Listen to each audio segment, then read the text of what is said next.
I'm delighted to be on the stage with two experts today. We are going to have a conversation, and hopefully we can cover a lot of the things that is top of mind for people who are putting products out into the marketplace. I know from my background in launching products, costs to do so are high, and they don't get any cheaper. Not unlike inflation in Canada today, it's up, up, up all the time. And unfortunately, what's down or lesser is the opportunity for your product to prove its worth on the shelf. There isn't a lot of patience amongst retailers to make sure that they've given it enough time to become successful. So one of the things that we can do is to have the best billboard on our package possible with all of the right claims in place, and that's what we want to talk about today. So it might be a bit obvious to ask this, but I'm going to ask both of you, and Chester, I'll start with you. I want to lay the foundation for why this is an important discussion and why you think that we should delve into this topic from the perspective that you bring to us today. 100%. The perspective I bring in are mostly regarding the shopping experiences and shopper psychology. That's the field I've been studying from the analytical side for quite a while. And certainly on the consumer side, the two driving factors were that first, we have nutritional consciousness levels increasing, right? So different surveys vary, but we're talking about, the numbers like 200 million people in US are now making their shopping decisions being guided by certain health eating programs or dietary kind of recommendations they got or they put themselves onto. So there's definitely this consciousness factor raising among the shopper groups. And second thing, which makes it even more important being sharp with those type of decisions, is that we're also living in the informational world, and shopping experience now is different, right? So vast majority of shoppers, they use mobile devices during shopping, even in traditional stores. So they check information online. There's lots of ways now to even automatically filter products which are gluten-free, which are natural, organic, etc. on online stores. So it's becoming easier for shoppers and tougher for manufacturers because we need to be catching all these balls and make sure we don't let shoppers down. So that's why it's really an important area of work. And I want to delve into both of those key points. But first, Peter, let me throw it over to you. From your perspective, why is this an important topic for us to cover today? Yeah, I think it's so hard to stand out on the shelf. There's so much going on. You just have to go downstairs and walk the floor and see the thousands of products. And when you think of the average conventional store in Canada, 35,000 SKUs, you need to figure out how to differentiate yourself within the store and when somebody's doing their shopping. So claims are one way that you can do that. I think the second point for me would be around value.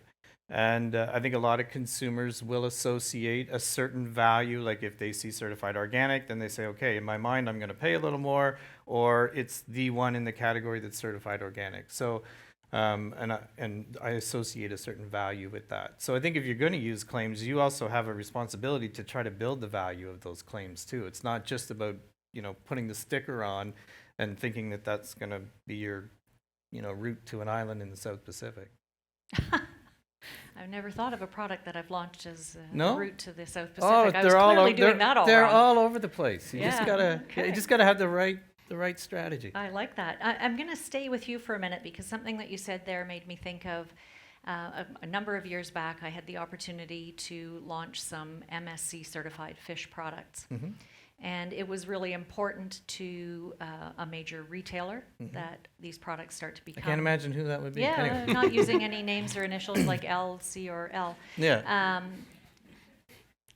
We had the chance to do that because we had a relatively small line of products. But I was very proud to be able to do that and be one of the first to switch over to fully MSC certified. But the question that we struggled with was that product was definitely more expensive for us to source. And we knew that our consumers wanted to do the right thing, and you make it easy for them to do the right thing by putting it on the shelf.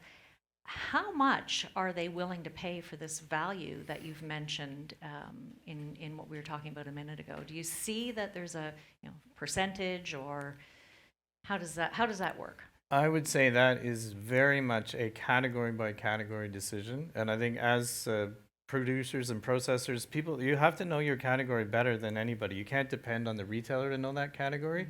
So when you're going to make that investment and for almost any one of these claims that you consider on a product, there's probably an incremental cost.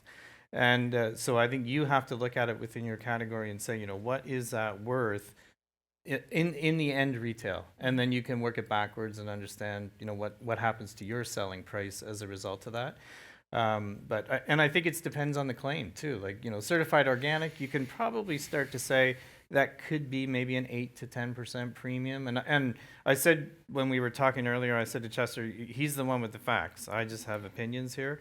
But I think the 8 to 10% would maybe be a walking around number for a certified organic compared to conventional. But I think other items, and it depends on the amount in the category. Like if you're talking about cookies, gluten-free, well, you go, well, they're all there now anyway. So is it really a premium or not? And that kind of thing. So category by category decision for me. Definitely. And also how early you are in the adoption. Like when you say you were first to launch MSC, then there's probably a bigger premium then. And then gradually that's the gap is going to get narrowed as there's more available. And Like when a new electronic item comes out, they're very expensive That's at the right. start, and Yep. and then they come down. Yep. So And if I could chime just on Please. one thing, because what you were saying, Peter, triggered. Value is, I think, is the critical thing, right? Because most of those certifications, claims, and all the regulatory work require investment. So it's the current value today, which you could look in from historical data and from category expertise. But you're making decisions that ultimately impacting the future. So what you would want to do is to consider the future value of this. So back to your second point about being first to market, you could probably have good opportunity to premiumize and to actually extract value early on before everybody catches in. So one example which comes to my mind is zero trans fat, right? So like a few years ago, that was like hot off the press claim. First people putting it on the pack were probably able to create this as a point of difference and maybe premiumize or grow sales faster. Now don't bother putting it on the pack. Everybody is zero trans fat, right? So, people assume it's there. yes. Yeah. So looking at the situation on the time scale is critical in that situation. Seeing not only what is today, but what's expected for future. That's an important lens in these decisions. Okay.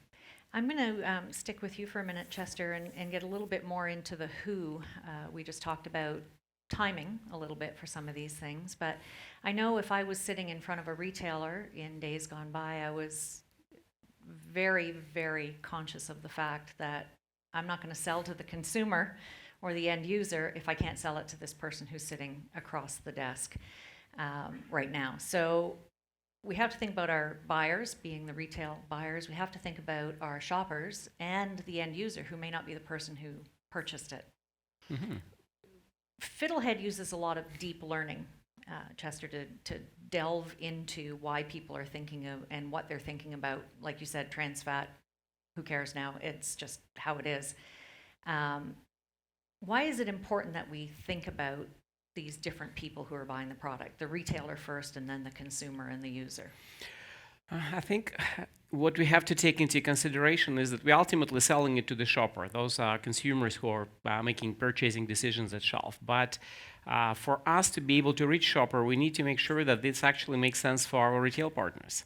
So what retail partners are caring about is how their shelf space is being used, right? Because in today's world, there's lots of pressure with lots of new products being launched pretty much every year. It's a tough challenge. What do they have to take off the shelf to actually put the new product?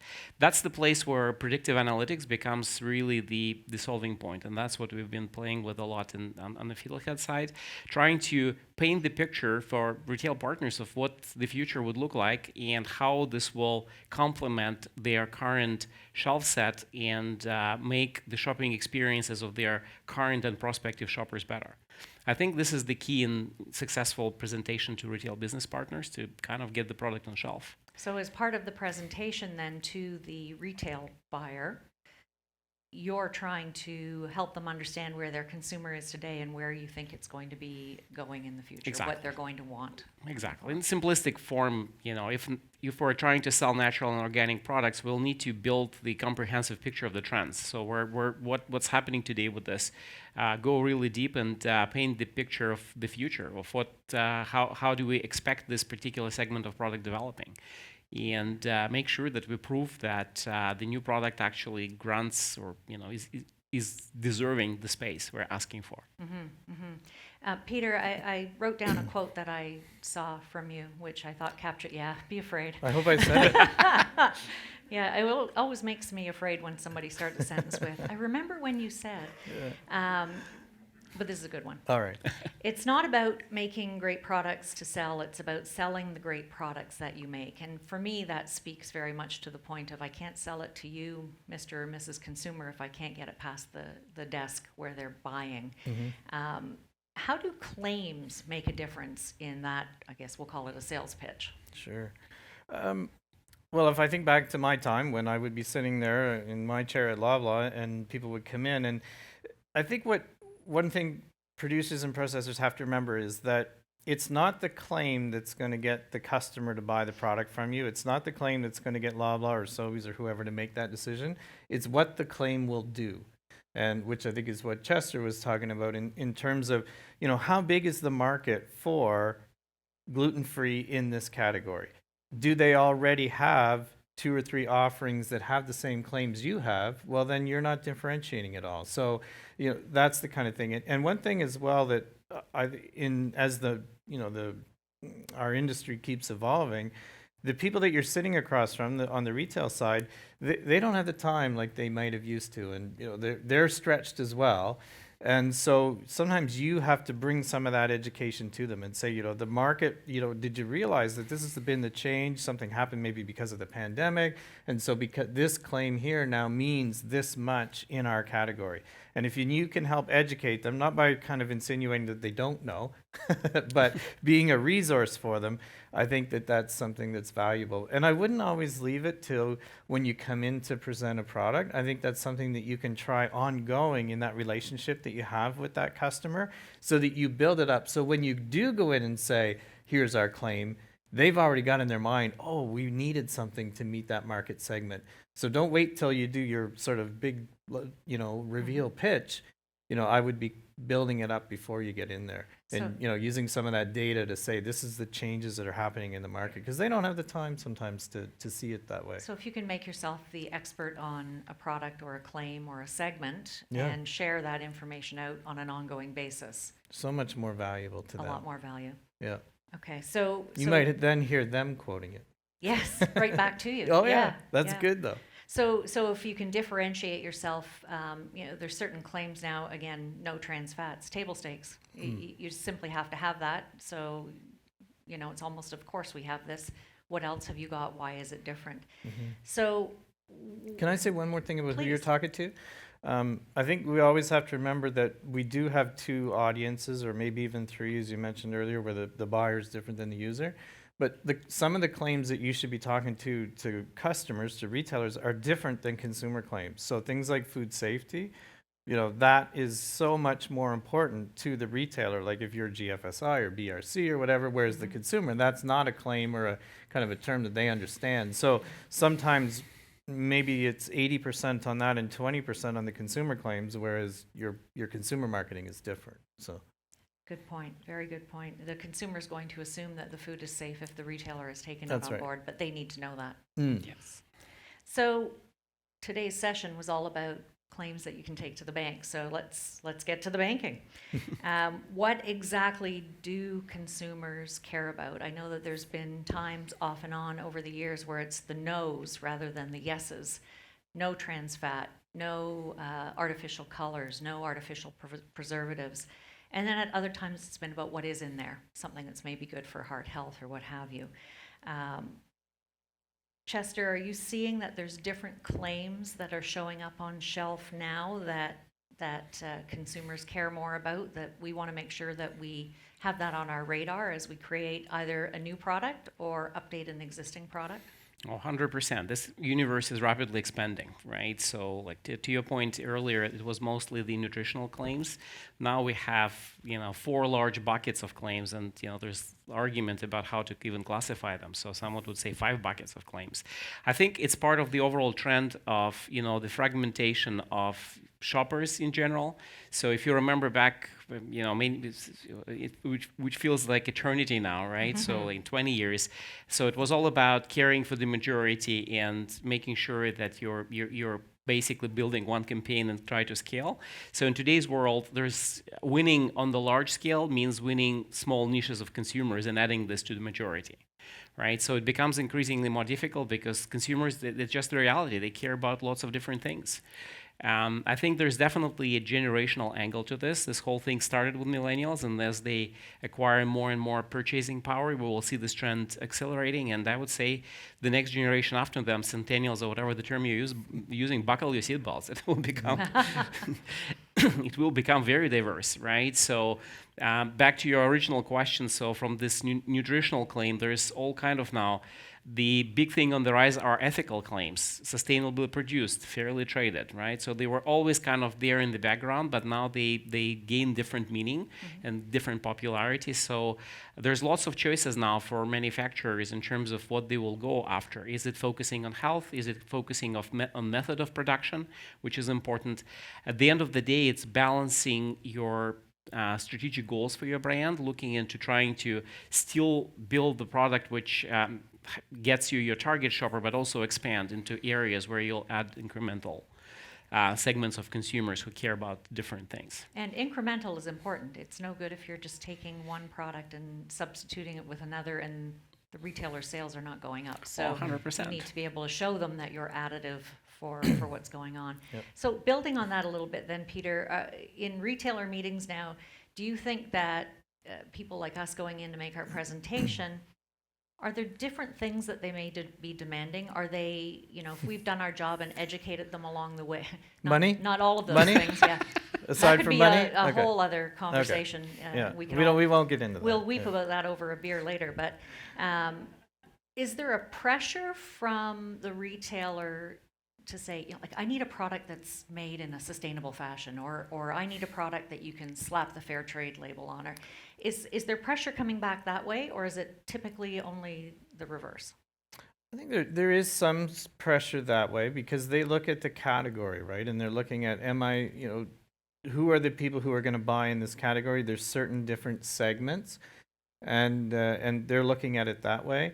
And I think one of the things that's fundamental with this conversation about claims is understanding who your target market is. Like, you really have to know who's buying your product or who's going to buy your product, because and I don't know if anybody was at the session that Joanne from Nourish did yesterday, and she talked about how, there's certain claims that appeal to a demographic that's younger, and with regards to sustainability, it's about saving the planet and that kind of thing, whereas an older demographic, it's more about better for you. And so it's so important to know who's the target market, and then understand what are the claims. And I think those are the conversations you should be having with the retailer, to be able to say, these are the people, do you have this type of person shopping your store? And you want to know the answer to that question before you ask it.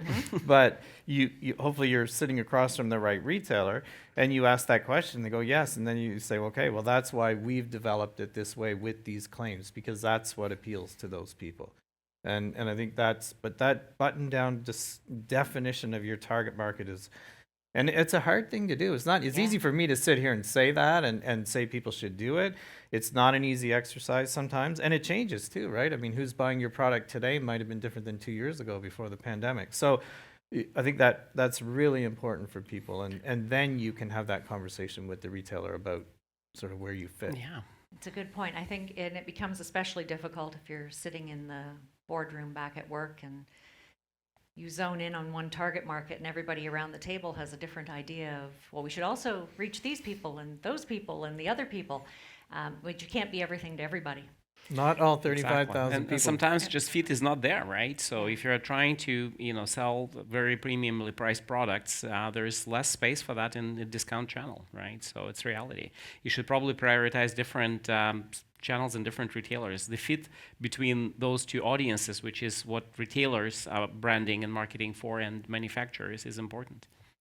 It's a very good point. To your success. So claims have changed. We've talked about not having stuff, having stuff, being social. I just mentioned the boardroom table where everybody has a little bit of a loud opinion of what should be, how a product should be sold. And if you're not careful, that can lead to a package looking like you know, this is great for this application here, but if you have that much stuff on the front of your package, you're not going to know what you're selling or to whom. And it's very easy to want to say, my product does A, B, C, D, E, and F. And then I'd also just like to mention, in case you find it more interesting than he does, 1, 2, 3, 4, 5.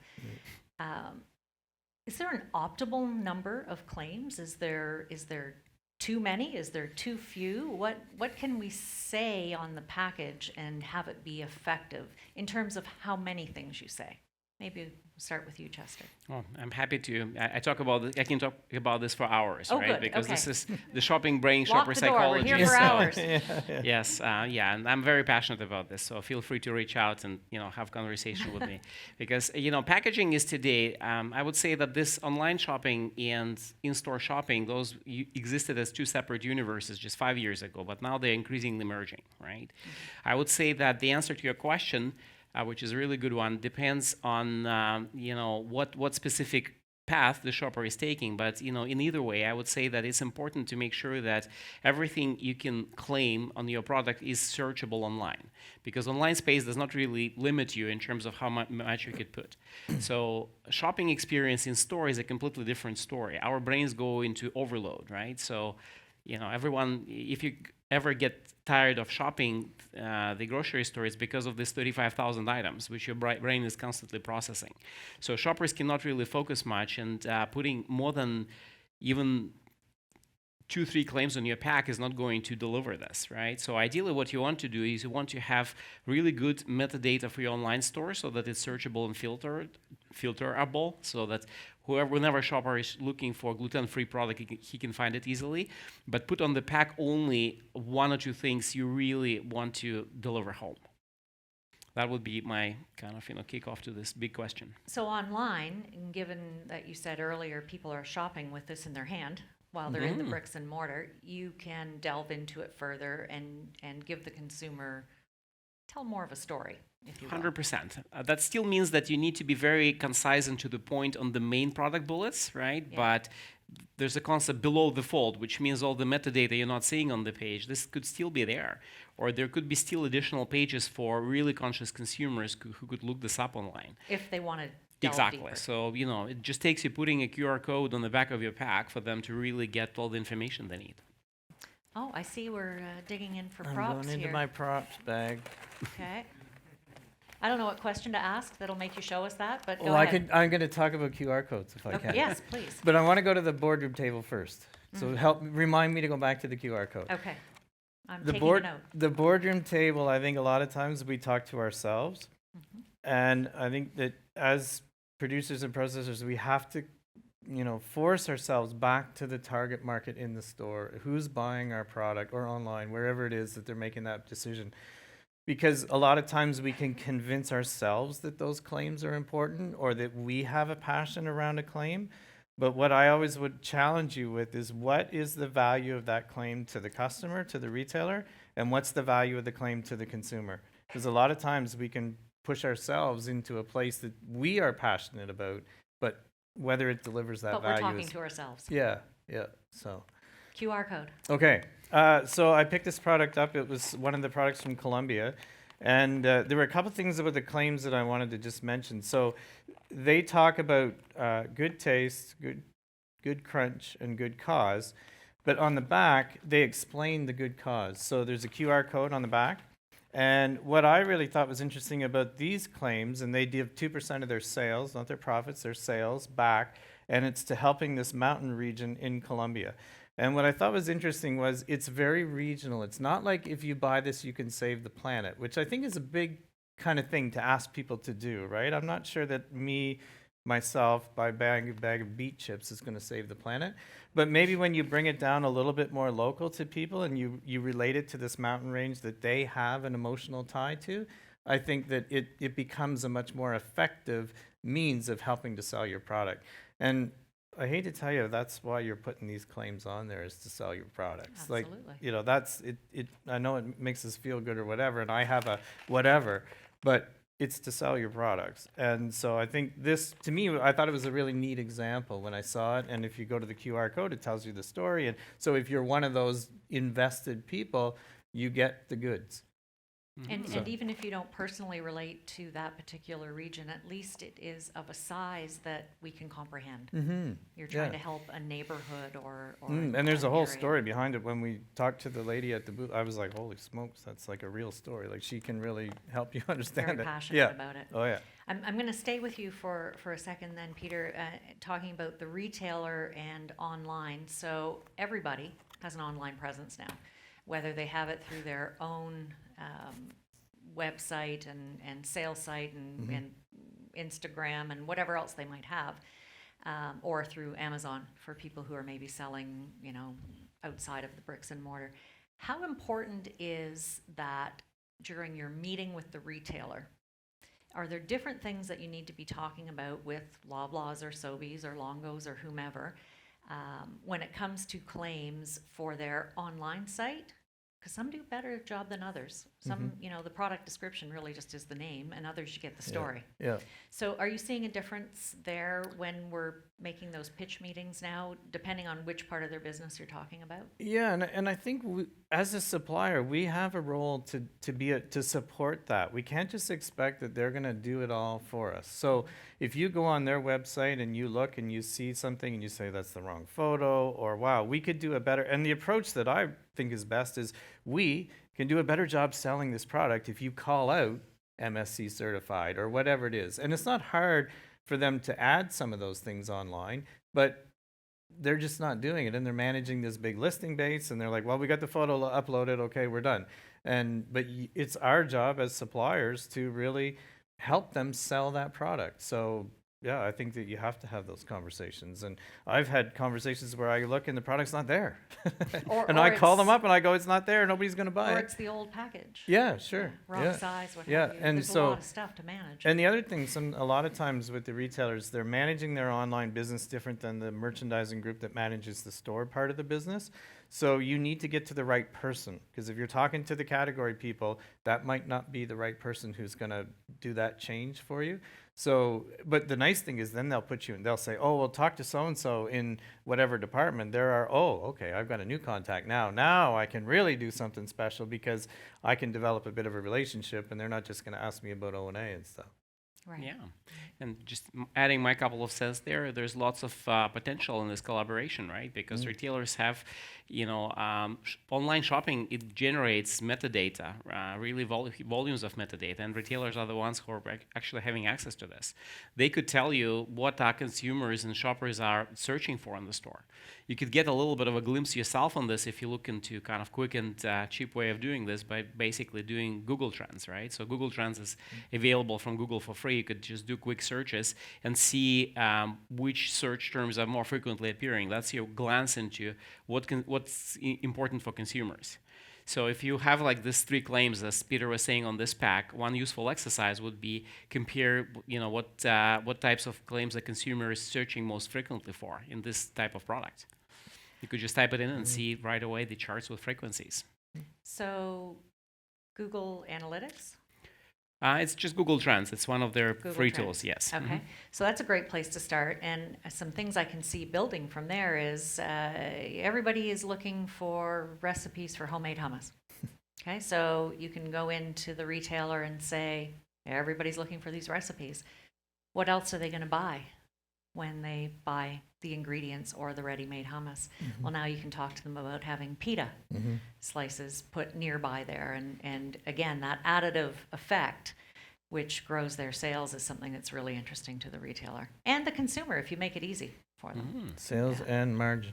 Sales and margin, gotta like that. More margin on pita bread than there is on a lot of other stuff. There So you go. And if it's sitting right there, yeah, then you can Yeah. take credit for like a $10, $15 purchase, not just a now we're $4 talking. purchase. Yeah. Yep. So regionally, Canada is a vast, vast country, and we have different things that go on in different parts of Canada. We have, in some cases, a different language, but it's a different culture as well. And that's true coast to coast, let alone if you start talking about bringing products into Canada or exporting them out of Canada. So does regionality, I'm not sure what this says about Canadians, by the way, but I worked on a cake mix brand years gone by, and one of the pieces of data that we picked out was that in Ontario, Devil's Food Cake was the most popular type of cake mix, and in BC, Angel's Food Cake was the most. Do with that What does what that you will. tell? What does that tell you? I'm not sure, but I'll let you figure that out yourself. But obviously, you can't put, Quebecers, please read this. People from BC, please read that. Are there things that are important regionally that we need to take care with, or make sure that we call out? And Peter, maybe I'll start with you. And I don't know if that's more in the meeting, or if it's something that we can do on the packaging. I think, unfortunately for us in Canada, we're not a huge market. So I don't think that it's really that realistic for people to regionalize packaging with claims.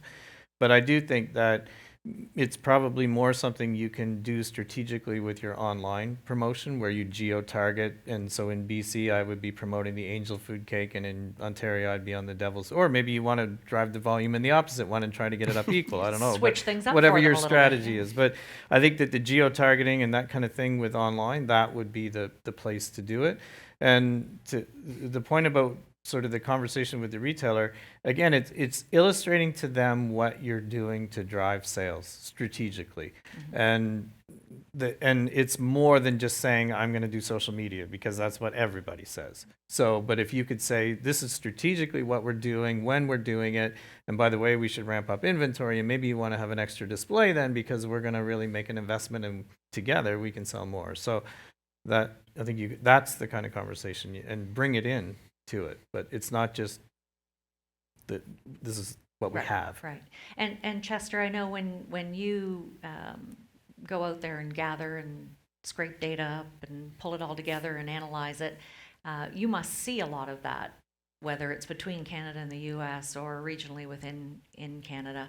Is that something that you find that there are a lot of differences, which would affect maybe how we think about claims? Oh, 100%. There's lots of differences, but back to what Peter was saying, is like it's combining the opportunity with practicality of this, right? Because Canada is not a huge market, so packaging has to be pretty much standard, right? Because the complexity of serving different packaging to different regions, you just cannot do it. It's not practical in today's integrated world. It's a little bit separate story when you're launching in a different country, right? Because then you get a chance to go back to the drawing board and basically build the packaging. And that's the place and the time actually where the analytical tools are crucial. You will need to do your fact gathering and collect all analytical information you can about this particular country, what consumer is really looking for, so what segments are disproportionately developed and which segments you will be targeting. So there's good chance that you might prioritize your claims differently, and not all your home country claims will make it to the new country packaging. However, online piece is extremely flexible, so you can have different landing pages, even like in different communities of one, if you're willing to invest resources. So it's super flexible. The one thing I would add to this is that you also have lots of flexibility with in-store support of those executions. The best results you'll probably get not only from doing the online campaign, but also activating it in store, right? With merchandising materials, with some stuff which will resonate and speak to the same points on the shelves with the retailers, with the displays, or with some in-store promotions happening at the same time. Where you can explain things out a little bit more. Exactly, flash and explain things. Yeah. And again, interconnect and create this omni-channel experience with simple QR codes that consumers could go back and check what does it really mean, and why your sustainability program in this Angels, western side of Canada is better than competition. There you go. I think that's such an underutilized thing, is helping people understand these claims at the retail level. And we don't see a lot of that. Like when you walk the stores and look, there's not a lot of explanation. We put these things on our packages and we expect that consumers understand. And I think there's a lot of opportunity to call out and perhaps maybe make an investment in some of that as opposed to 25 cents off. And a sign sells. And it doesn't matter a lot of times whether the sign says save $1 or it says this is the first gluten-free in the category. It's getting the attention of the consumer at the point of purchase. So I think there could be more opportunity to do some of that. So about getting their eyes to land on your product. Mm-hmm. Just the Killer. ability to, I think you said before, to filter, rather than looking for something, filtering stuff out from around it, and signage and the like can help there. Mm. So I believe you gather data from a lot of different places and in different ways. How important are things like blogs and influencers and sites that rate things? Is that something that you pay much attention to when you're gathering real data? We should be, because again, the prominence of this channel and the way how influencing happens on the consumers' heads is obvious, right? So many organizations, large first, obviously because they have budgets, but now small, are starting to do things like media listening, sentiment analysis. So this is something which Sorry, say that again. sentiment analysis. Media listening and Yes, sentiment and analysis. sentiment analysis. So media listening essentially is scraping, as you said, social media for key messaging surrounding your brands or key things which are important for certain category shoppers, Okay. right? And sentiment analysis is scraping and browsing, for example, podcasts or transcripts of the TV programs, or even just articles which are published on the web. Many, there are thousands of them being published every day, right? So what do consumers and persons of influence are telling about a particular label claim is actually important. So, in our latest project, which we're working together with Nielsen IQ and sentiment providers, we're looking into combining these data sets because, I know that we were planning later to talk about the KPIs and the performance, but it's also important to see how this media and influencers are impacting performance of the future, in other words. Mm-hmm. So media trends usually are followed by the sales trends. And media could be this important predictive analytics for you to help you understand this future, what future holds for certain label claims. So we could see like how high or like how fast is the growth of frequency of mentions around certain label claims. So if it grew from 2% to 50% of all food conversations, you better be having this on your radar, because that means that if it's not selling today, it will tomorrow. And that's making a really prospect investment. And you need your retailer to understand that so that they're... Exactly. I enjoyed very much all of the insights that you brought to this topic. Thank you so much. Yeah, appreciate it. Thank you, guys. Pleasure being here.